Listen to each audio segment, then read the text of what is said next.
화소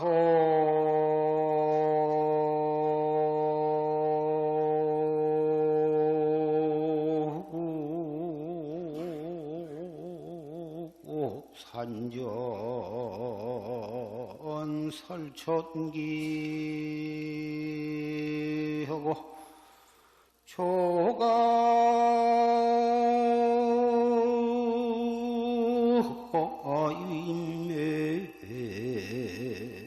화무생이로구나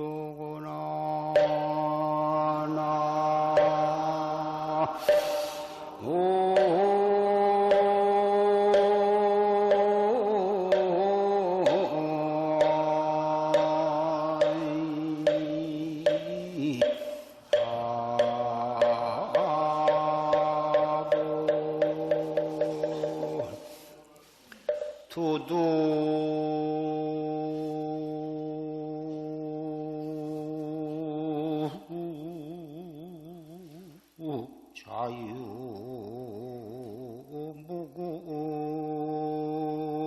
자유무궁이요 등내 무처 불봉원이로구나 나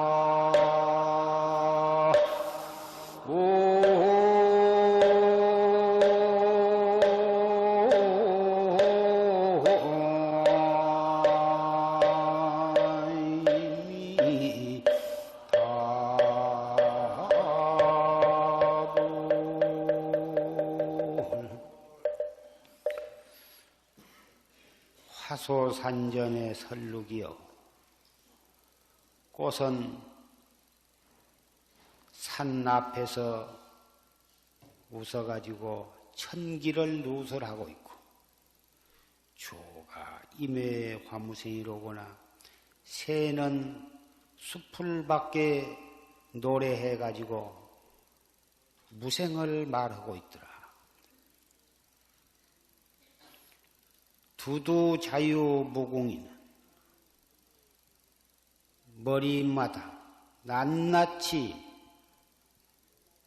꽃이 웃는 것이나 새가 노래하는 것이나 모두가 다 스스로 한없는 뜻을 가지고 있는데 등내 무처 불봉원이로구나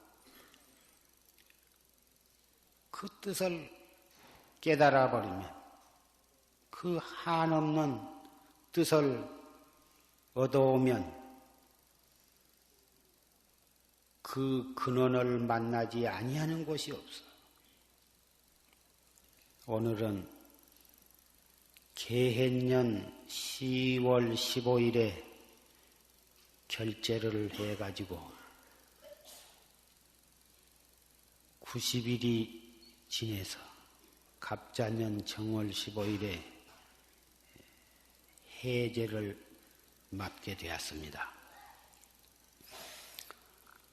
삼동 안거의 해제인 동시에 백일기도 회항 날이기도 합니다.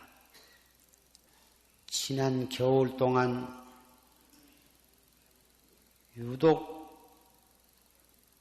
날씨가 춥고 눈이 내리고 바람이 불고 그랬습니다마는 대중 스님네와 보살선방 보살님네들 모두가 그러한 추위와 바람과 여러 가지 어려움을 다 극복을 하시고 아무 장애 없이 삼동 안거를 마치고 오늘 이렇게 해제를 맞이했습니다. 파정하면 구름이 골채지 어귀에 가로놓였고 방화하면 달이 차운 못에 떨어져. 파정은 죽비를 치고 입정을 하는 것이고, 방하는 죽비를 치고 방선을 하는 것입니다. 안거를 시작하면, 결제를 하면 죽비를 친다고 해서 화두를 들고 정진을 하고, 또 방선을 했다고 해서 화두를 놔버리고 잡담하고 그럭저럭 지내고 그런 것이 아니라, 죽비 치고 입선하고 죽비 치고 방선한 것은 많은 대중이 모여서 규칙 생활을 하기 위해서 부득이 시간 맞추어서 죽비를 치게 되는 것이지, 화두를 들고 안 들고 또는 정진을 하고 안 하고 하는 데에는 하등의 상관이 없는 것입니다. 비단 90일 동안, 석 달 동안 이렇게 안거를 하고 정진할 때만 해당된 것이 아니고, 오늘 이렇게 해제를 한 뒤에도 설사 여러분이 가정에 돌아가시거나 해제를 하고 더 걸망을 지고 행각을 났을 시간에, 해제 동안에 이 행각을 하면서 도중에서 죽비 누가 쳐줄 사람도 없고 칠 필요도 없겠지만, 그러면 죽비를 안 치니까 참선을 안 하고 화두를 안 드느냐, 그게 아니거든. 석 달 동안 대중이 모여서 시간을 짜가지고 그 시간대로 규칙 생활을 하면서 정진을 하는 것은, 해제 동안에 일정한 규칙 없이 자유롭게 생활을 하는 가운데에서도 정진이 여유롭게 되도록 하기 위해서 그러한 특별한 기간 동안 특별한 시간을 짜서 규칙하에 대중이 정진을 하는 것이다, 이렇게 말할 수 있습니다. 원래 결제는 인도에서 장마철에 비가 너무너무 연속해서 비가 내리니까 숲속에서 정진을 할 수가 없어서 부득이 비가 많이 오는 그 계절에는 국왕이나 또는 장자나 그 밖에 신심 있는 분이 스님네들을 위해서, 부처님과 부처님 제자들을 위해서 지원정사라든지 중림정사라든지 그러한 선방을 지어드린 그 선방에서 그 장마철을, 그 비를 피하기 위해서 그 선방에 들어가서 대중생활을 하게 되었던 것입니다.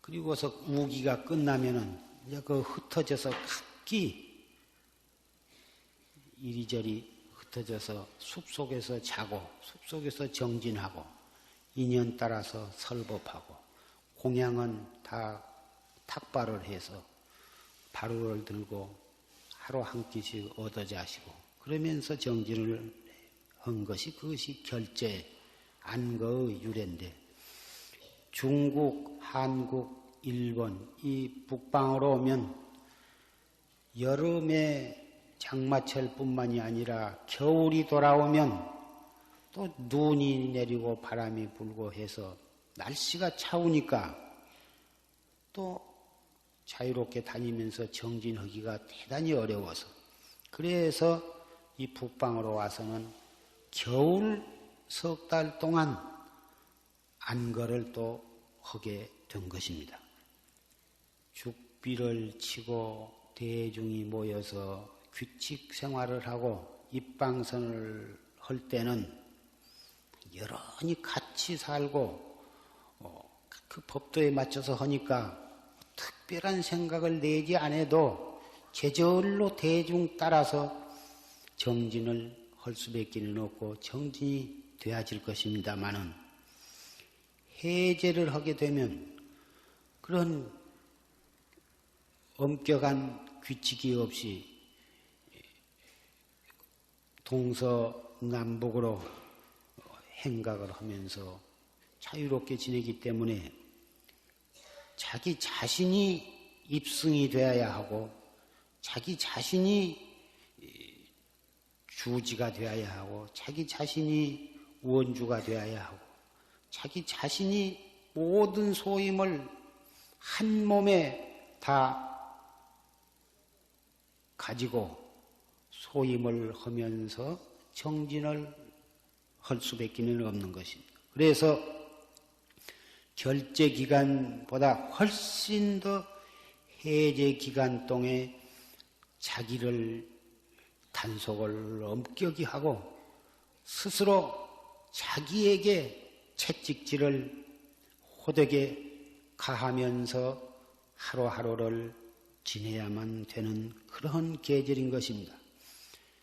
계절인즉서는 앞으로 석 달 봄철 동안 참 더웁지도 않고 춥지도 않고 가장 좋은 정진하기에 좋은 계절이 돌아옵니다. 그런 좋은 계절을 참 알뜰히 단속을 하신다면 결제 동안에 그 추위 속에서 웅크리고 하기보단 또 여름 결제 더웁고 땀나는 그 기간 동안보단 이 봄철 산철 동안과 가을철 산철 동안 그 기간에 박력을 가해서 박차를 가해서 충분히 정진을 한다면 정진에 큰 향상이 있을 것입니다. 그래서 옛날부터 해제 기간 동에 등력을 하시고 화두를 타파하고 깨닫는 그런 예를 볼 수가 있습니다. 파정하면 마음을 가다듬고 정에 들면 구름이 골차구이 곡구에 가로놓이고 방선을 하면 달이 한남에 떨어지더라. 유변에 움직인 바가 되지 아니하면 근경법 중에 그림자 자체가 없고 근경법이라는 것은 안입이 설신의 육근과 색성양 비촉법 육진, 육경 이 육근과 육진의 그 세계에 그림자와 자체가 끊어진 것이고 무변에 적적한 바가 되지 아니하면 무변에도 빠지지 아니하면 자변 나변에 응하는데 이그러짐이 없어. 형이 상학적으로나 형이 하학적으로나 조금도 이그러짐이 없이 응할 수가 있다. 그러면 자변 나변에 응해가지고 이그러짐이 없다. 도리는 어떠냐 하면 달이 한담에 떨어진 것이고 근경법 가운데에 그림자와 자체가 끊어졌다 하는 것은 바로 구름이 곡구에 가로놓은 것이다. 이렇게 바꾸어서 표현할 수도 있는 것입니다. 이것은 해제 동안에 조용한 곳을 만나도 그 조용한 데에 집착을 하지 말고 시끄럽고 복잡한 그러한 환경을 만나더라도 거기에 휘말려 들어가지를 말고서 고요 헌디에서도 화두가 성성적적해야 하고 아무리 복잡하고 시끄러운 그러한 환경에 처하게 되더라도 거기에서 화두가 성성적적해서 고요한 가운데에서나 또는 시끄러운 가운데에서나 한결같이 화두를 거각해서 물샐 틈 없이 단속에 나간다면 이것이 바로 고요한 뒤에 처박히는 일도 없고 시끄러운 데에 동요됨이 없을 것입니다. 아까 조지스님 녹음 법문 가운데에도 정진해 나가는 데에 나아가서 고구정령한 법문이 계셨지만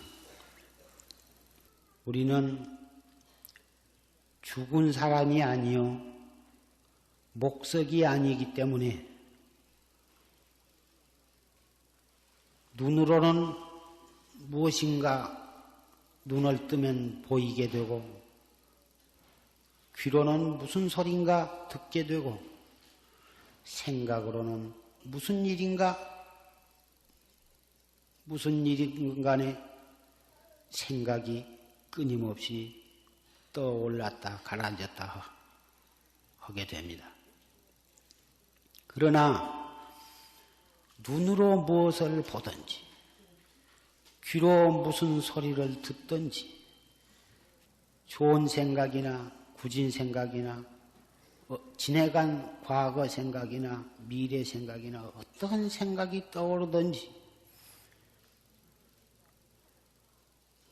거기에 떨어지지 아니하고 거기에서 바로 화두를 돌이켜 거각을 해 나가면 보였던 것이 보되 본 바가 없고 듣되 들은 바가 없고 먹되 먹은 바가 없게 되는 것입니다. 처음에는 화두를 들되 껍데기로만 들고 속으로는 온갖 생각이 계속해서 파동을 치고 속이 상할 때도 생각을 돌이켜서 화두를 들기는 들지만 화두는 들면서도 그 속 상하는 생각은 여전히 훨훨 타오르고 합니다. 그러나 그러거나 말거나 단전호흡을 하면서 계속해서 화두를 들면 차츰차츰 그 화두를 관하는 힘이 강해지면 한 생각 턱 돌이키면 여지없이 앞생각은 끊어져 버리고 오직 화두에 대한 의단만이 몰록 드러나게 될 것입니다. 그렇게 하루하루를 단속을 해가면 나중에는 화두를 들려고 안 해도 화두가 저절로 들어지게 될 것입니다. 화두를 들려고 안 해도 화두가 저절로 들어지면서 화두가 순일무잡하게 의단이 동로하면서 무슨 생각이 또 올라와도 내가 그것을 상관을 안 하고 일어나는 것에 대해서 신경을 쓰지 아니하고 눈에 무슨 경계가 나타나더라도 거기에 내가 생각을 주지 아니하고 귀로 무슨 좋은 소리나 굳은 소리가 들려도 내가 거기에 신경을 써주지 아니하고 또 화두만을 갖다가 관에 나가면 그런 밖의 경계나 일어나는 생각이 그냥 나한테는 아무 충격도 주지 아니하고 별 영향을 주지 아니하고서 그냥 스쳐만 가게 되는 것입니다. 귓전으로 새소리가 스쳐 지내가고 봄바람이 스쳐 지내가고 꽃에서 나는 향내가 스쳐 지내간다 해서 그것 때문에 공부를 못할 것이 없을 것입니다. 이렇게 공부를 지어나가면 설사 누가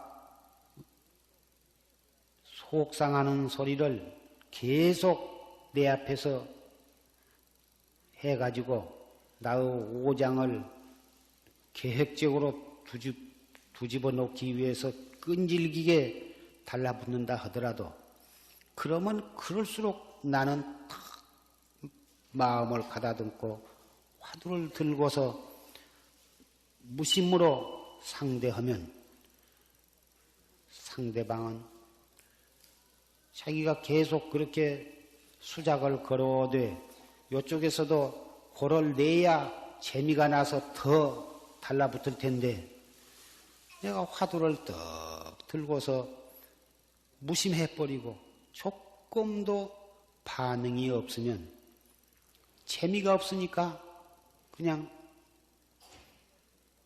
입이 아파서 그만 두어버리게 될 것입니다. 이것이 바로 정진하는 사람, 참선하는 사람이 근경법 가운데에 그림자와 자체가 끊어지는 것이고 자변, 나변에 응허되 이그러짐이 없는 데 들어가는 최초의 단계라고 말할 수가 있는 것입니다. 이렇게 정진을 알뜰히 단속해 나가게 되면 선방에 앉았거나 도량에 나가거나 또는 여기저기 행각을 하더라도 바로 그때 그 자리가 결제 중에 선방에서 입방선을 하면서 지낸 때와 조금도 다름이 없을 뿐만 아니라 오히려 훨씬 더 정진이 성성하게 잘 되어갈 수도 있는 것입니다. 사실 결제 동안에 여름에 더울 때는 더운 대로 시간 맞춰서 정진을 하면 방 안의 공기는 탁하고 더웠고 붕대이는 땀이 나가지고 옷이 젖고 또 겨울에는 추워서 문도 마음대로 열어놓지 못하고 문을 닫고서 입선을 하게 되면 10분, 20분은 처음에는 괜찮지만 한 2, 30분 지내면 사람들의 코와 입과 84,000 모공으로 나온 탄산가스가 방 안에 가득 차가지고 벌써 그 가스 기운에 취해가지고 전부 맑은 정신이 없이 혼탕 해가지고 혼침에 떨어져서 끄벅끄벅 졸게 됩니다. 잠이 와서 좀 잠을 깨고 싶어서 아무리 허리를 펴고 눈을 부릅떠 봤자 워낙 공기가 탁해가지고 금방 또 스르르 눈이 감기게 되고 가스에 취하면 본인 졸면서도 좋은 줄 모릅니다. 그래서 그 화재가 나면 잠이 깊이 들었을 때 화재가 나가지고 연기가 차면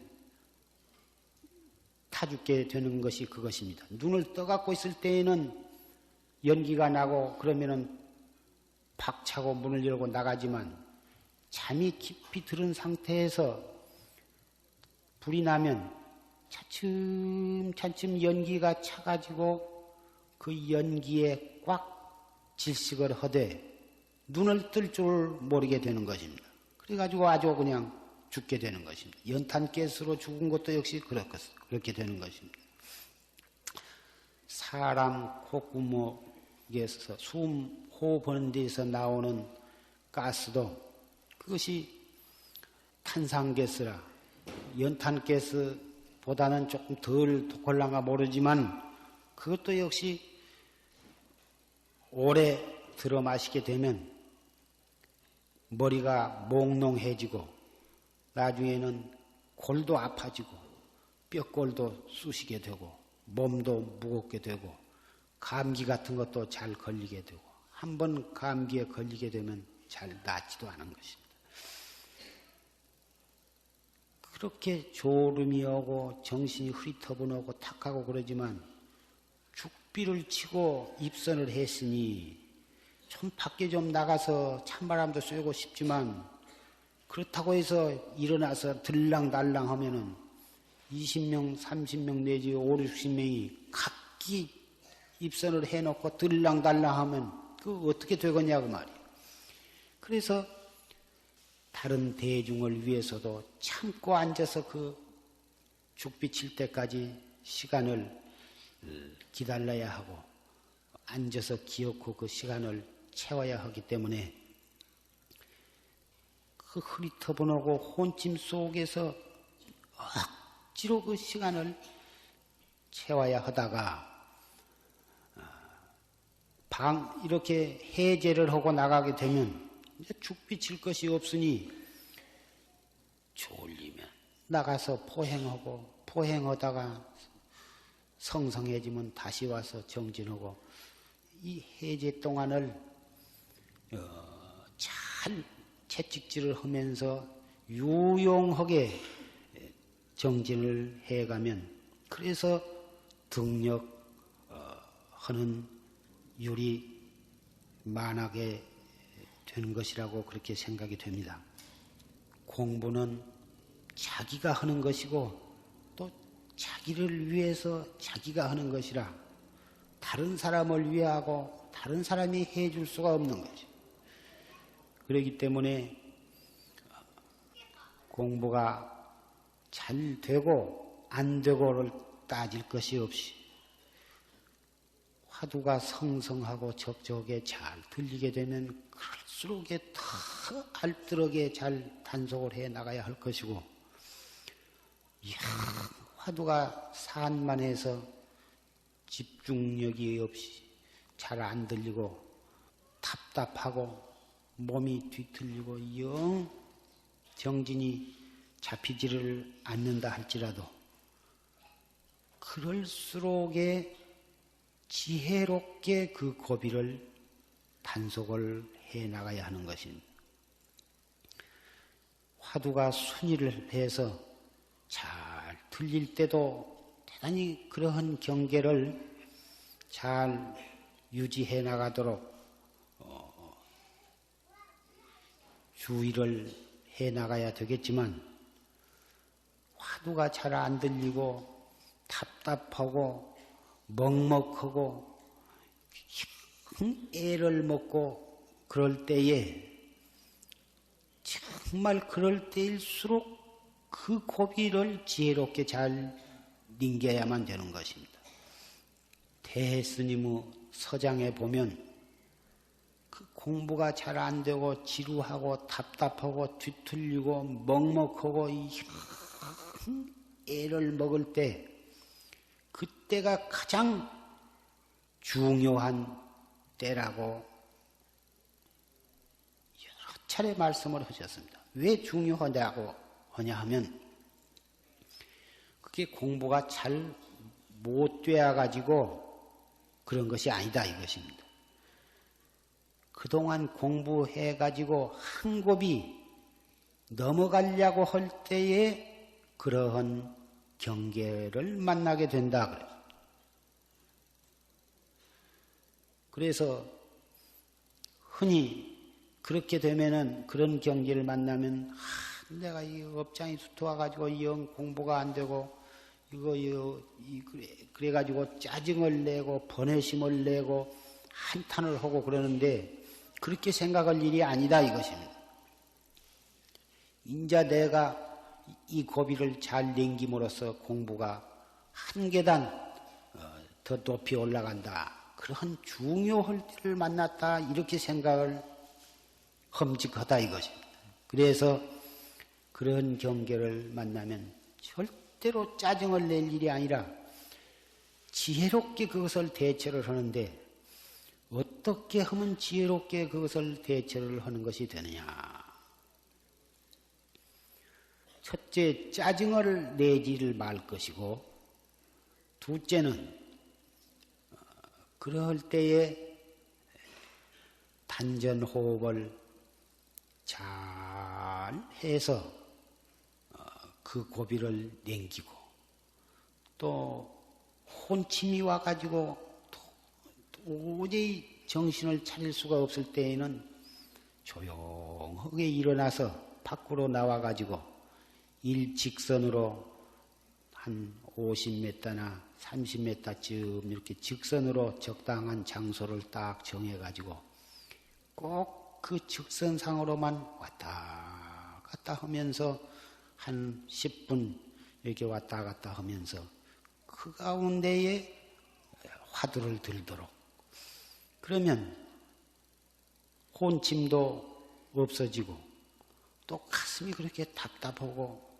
몸이 뒤틀리고 그런 것도 다 없어지고 그래서 상쾌해지면 다시 또 자기 자리에 와서 더 정진을 하고 또 정진을 또 어제 한 얼마 동안 괜찮으면 괜찮을 때까지 그대로 쭉 정진을 하고 또 답답하고 못 견디면 또 단전 호흡을 해서 얼마 동안 그놈을 그 단속을 해서 고비를 넘기다가 그래도 영 답답하고 골이 아프고 먹먹하고 지루하고 해서 잘 안 되면 또 가만히 또 나와서 포행을 하고 이렇게 해서 그 고비를 넘기는 것입니다.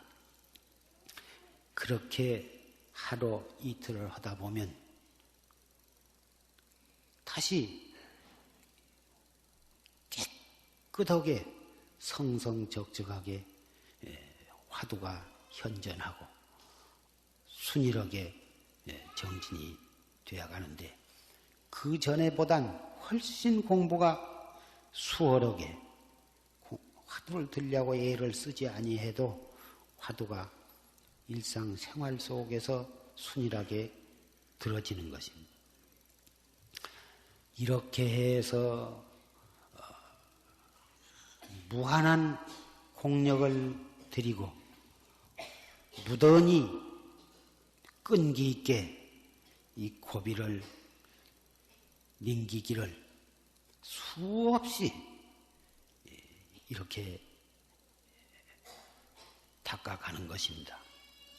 경전에는 삼아승직업을 닦아서 55위 점차를 거쳐서 등각, 묘각을 갖다가 성취를 한다. 삼아승직업이라고 하는 것은 일아승직업만 해도 몇 억만년인데 삼아승직업이면 얼마나 많은 그 천문학적 숫자로도 비유할 수가 없는 큰 긴 세월인데 그걸 무엇을 그 삼아승직업에다가 비유했냐 하면 우리 그 중생의 끊임없이 육식을 통해서 육근, 육식 이 18천이라고도 하는데 그것을 통해서 일어났다 꺼졌다 하는 중생의 그 선악무기 삼성의 그 생멸식이 그 고비고비가 바로 삼아승직업에다가 비유를 한 것입니다. 한 생각 일어나는 것을 탄속을 하고 또 한 생각 일어나는 것을 탄속을 하고 단속하면은 그 단속하는 그 생각에서 또 생각이 일어나고, 좋은 생각이 일어나도 그렇고, 좋지 않는 생각이 일어나도 마찬가지고, 수없는 생각, 하루에면 몇 천만 가지 생각이 일어나는데, 한 생각 속에 그놈을 더 미세하게 관찰을 하면 한 생각 속에 900생멸이 들어있다고 말이에요. 그러니 일생 동안에 우리 일어났다 꺼졌다 하는 그 생멸심을 무슨 전산기나 무슨 특별 장치를 해서 그것을 갖다가 기록을 해서 그놈을 확대해 놓고 보면 정말 삼마승지겁이라고 표현을 해도 과언이 아닐 것입니다. 그런데 그러한 생각들을 단속을 하지 아니하고 방치해두고 또 일어난 그 생각 따라서 자기도 같이 장단을 치고 춤을 치고 생각으로 입으로 몸으로 놀아나서 업을 짓게 되면 그것이 무량겁 생사윤회가 되는데, 무량겁을 육도윤회를 하면서 생사윤회를 하는데 천당에 갔다 지옥에 갔다 축생이 되었다 사람이 되었다, 사람이 되어도 빈부 귀천 남녀노소로 그 조금 좋았다 나빴다 울었다 슬펐다 썩냈다 풀어졌다 괴로웠다 즐거웠다 그 많은 생사유전, 그것이 무량겁으로 그것이 연속이 되어가는 것입니다. 무량겁을 두고 오늘날까지 그렇게 해왔습니다. 또 앞으로도 그렇게 되어갈 것입니다. 다행히 우리는 불법을 만났고 이 최상승법을 만났기 때문에 그 아무 힘 안 들이고 일어났다 꺼졌다 하는 그 생각, 근원이 무엇인 정도 모르고 왜 그런 것들이 일어난 것인가도 모르고 그 일어나는 그 생각에 자기도 덩달아서 휩쓸려서 넘어가면서 고락 속에서 곤두박질을 치고 있는데 그 원인이 온전히 자기한테 있는 것인데 그것을 모르고 전부 다른 사람에게 그 책임을 전가를 시킵니다.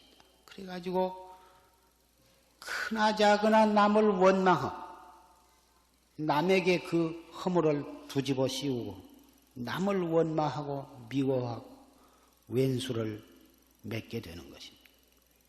잘해주어도 왼수가 되고 더군다나 못해주면 더 큰 왼수가 되고 잘해주면 은인이 되어야 할 텐데 잘해주면 반드시 그 사람이 결국은 왼수가 됩니다.